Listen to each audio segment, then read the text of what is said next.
welcome to All Things Football.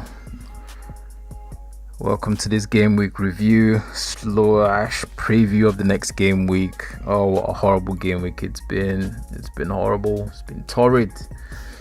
I expect it's probably all the case all around really for the majority. As you can see on the screen, your boy only scored 47 points. Tragic. Plus I got to take a -4 hit on that. So yeah, you know how that goes. The average points for game week 3 was 50 points. I was well below that. The highest points was 122. I was super well below that, not even half of that. Let's go and have a quick look at what the tragic state of my team was for that game week 3. Burnley, I mean, I don't know what's going on over there, but they just don't seem as solid as it did last season defensively. Hart, conceding a few goals, only got 2 points from him.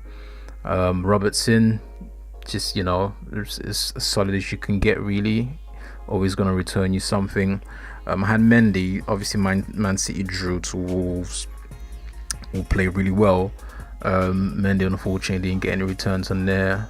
I didn't have Bennett to begin with. I had Bednarek from Southampton, but it doesn't look like he's going to be getting a lot of games this season. So there was an auto switch on Monday, which gave me Bennett, where he happened to score 2 points. So I'll take the points where I can get them really. One of my transfers from last season, one of my transfers from last game week, Pedro, unfortunately didn't come good at Newcastle. I really thought something will come of that, but yeah, nothing came of that unfortunately. Then Bernardo Silva again, not a great week for him. Man City players in general, to be honest, not a lot of points scored, unless you had maybe I think David Silva scored some points, or no, sorry, Laporte, my bad, Laporte scored some points. I think he got assisted by David Silva, I'm not sure, don't quote me there. But yeah, that's how that's looking. And we come to the bloody tragedy of last game week 3 for most managers, which was Richarlison and his silly headbutt or whatever what was he thinking? I mean, you fool! He cost a lot of managers a lot of points, and give us a lot of headache. I might go on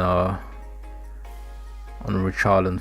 I might go, I don't know, unless he comes back and starts performing again. I think I'm done with him.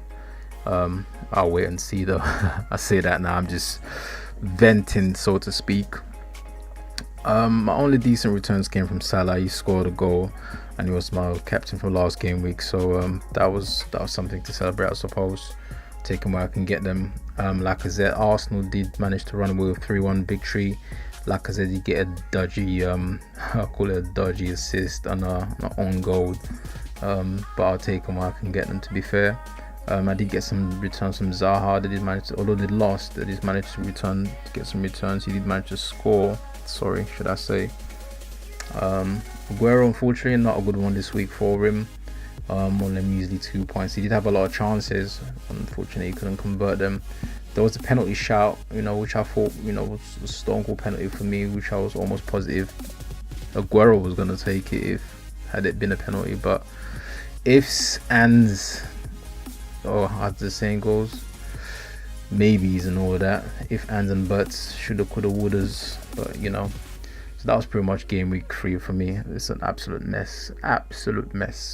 But let's go on and have a look at what's to come on game week 4. Right, so this is what my lineup looks like for game week 4. Because of Richarlison's stupidity last week on game week 3, I was forced to a change, like I'm sure a lot of managers did out there who did have him. So my hand was forced. I had to look at a few players to possibly replace Walcott. Those that were in running were Neves from Wolves and the name escapes me at the moment, and Mkhitaryan from Arsenal. That's it. I decided to go for a slightly I want to say like for like, but not really like for like. In terms of price, it was like for like with Theo Walcott in that team. Although his stats up front aren't great, he does tend to have a lot of a good conversion rate with Theo Walcott. if he does get the chances. That is, it depends. I'm not a big stats person, but I'm pretty sure, with Richarlison out of the team now, I'm hoping that he's pushed forward more, a little bit more, and hopefully gets a few more chances. But just to talk about my change, my team for the large part stayed the same, bar a few changes. I've gone with Fabianski this week at the back, mainly because I'm starting to lose faith in Joe Hart and Burnley. Burnley just don't seem as solid as it did last season, at least so far in the first 2 or 3 game weeks. Hopefully they can get it together, but for now, I'll rotate to Fabianski. I know West Ham aren't much better, to be honest, but I'll see how it goes. The one thing with Fabianski, he does make a lot of saves, so in the course of a game, even though they can lose by quite big margins, they have done so far this season, he does tend to return quite a few points because he's constantly making saves. I mean, last week, I think they lost 3-1 to Arsenal, but he still managed to return 5 points, which is 3 more points than Joe Hart gave me. And I think they lost 2-1. Don't quote me on that, I might be wrong. Can't remember what the results was. But yeah, so stuck with my staple 2 wingers, that's Robertson and Mendy. I mean, I'm kind of kicking myself because I kind of wish I had Alonso.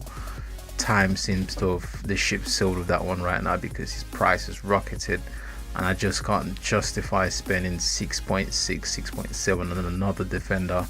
I've noticed a lot of people have. If you had him from the get-go, if you had those 3 from the get-go, then you're laughing. And when I say from the get-go, I mean before the price hike. Then you should be not in such a bad state, but that's a lot of money to have at the back. But it can be quite fruitful as well over the course of a season. So I won't be knocking that for sure. Wan-Bissaka has served his ban, so he should be back in the fray of things now. So he's back in my squad. Middle of the park, largely the same, bar the transfer Walker. I've already talked about him, so he slots right in where Richarlison was. Salah still the same, Bernardo Silva still the same. Up front, I have still more or less the same. Aguero. Man City are at home to Newcastle, and Aguero has a very good record of goals against Newcastle. Top tip for those that are looking at this game.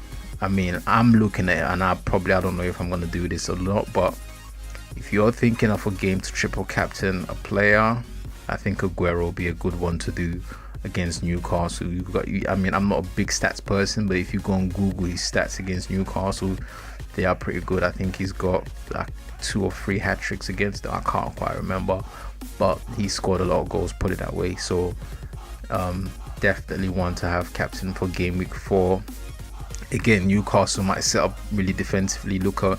They might take a lead from Wolverhampton book to try and frustrate Man City, but at home Man City are more or less dead cert, so they should be winning that. The question is, how will Aguero get on the score sheet, and if so, how many goals? That's really the question. But it's a good one to think about your triple captain.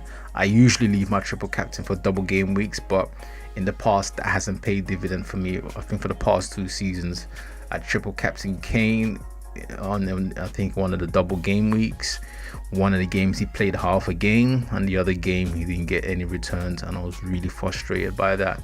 And largely that's the strategy that most managers follow to double captain to triple captain in a double game week.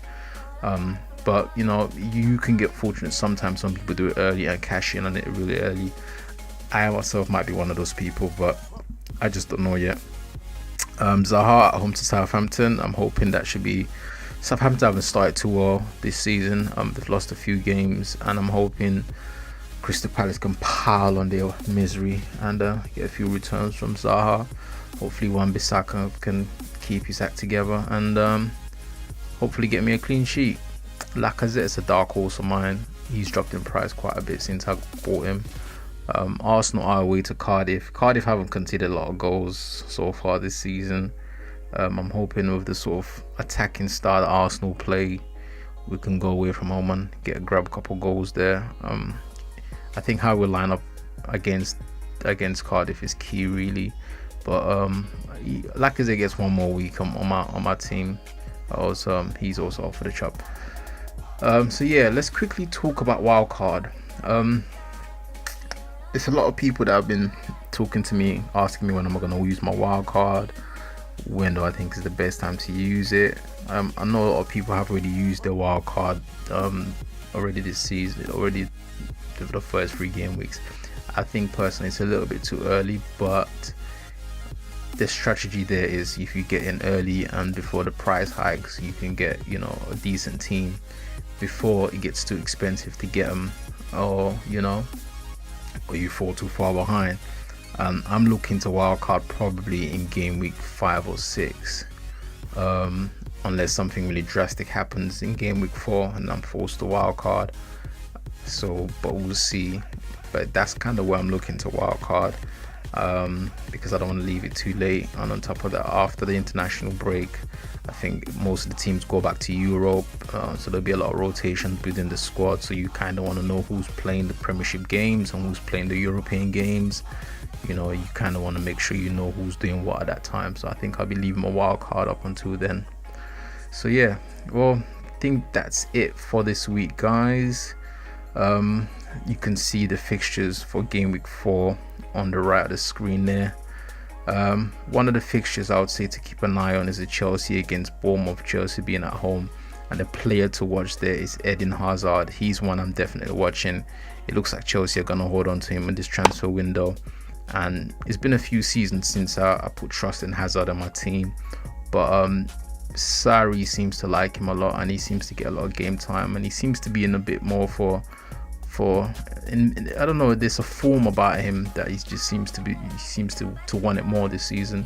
So he's definitely one to watch in that game. That's one of the games that I think there might be some higher scores, and if you got some Chelsea players, then definitely look out for that.